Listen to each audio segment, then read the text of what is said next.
Hello friends, അസ്സലാമു അലൈക്കും. ഇന്ന് ഞാൻ തയ്യാറാക്കാൻ പോകുന്നത് എഗ് റോസ്റ്റ്. അതിനായി ഒരു ചട്ടിയിൽ വെളിച്ചെണ്ണ ഒഴിച്ച് ഒരു 3 വലിയ സവാള അരിഞ്ഞ് വഴറ്റുക.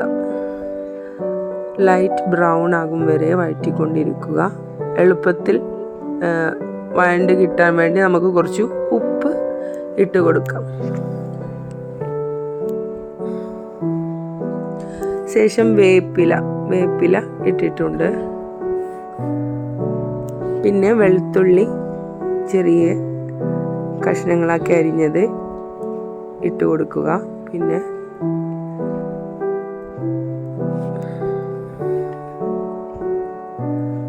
പിന്നെ തക്കാളി ജസ്റ്റ് ഫോർ എ ടേസ്റ്റ് ഒരു പീസ് ഇടുക.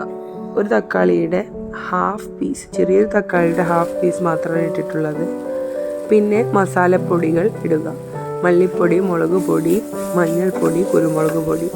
മല്ലിപ്പൊടി വലിയ 2 സ്പൂണാണ് ഇട്ടിട്ടുള്ളത്. മുളക് പൊടി 1.5 ടീസ്പൂൺ ഇട്ടിട്ടുണ്ട്. പിന്നെ പെപ്പർ പൗഡർ, കുരുമുളക് പൊടി 1.5 ടീസ്പൂൺ.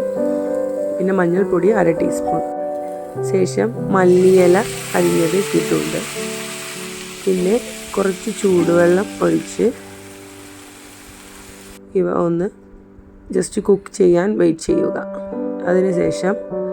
കുക്ക് ചെയ്തതിന് ശേഷം 2 മിനിറ്റ് കുക്ക് ചെയ്തതിന് ശേഷം കുറച്ച് തേങ്ങാപ്പാൽ ഒഴിച്ച് വീണ്ടും വേവിച്ചെടുക്കുക. ശേഷം നമ്മളെ ബോയിൽ ചെയ്ത എഗ്സ് ഇതിലേക്ക് ഇട്ട് കൊടുത്ത് ഒന്ന് സെറ്റാക്കുക. അങ്ങനെ tasty egg roast is ready.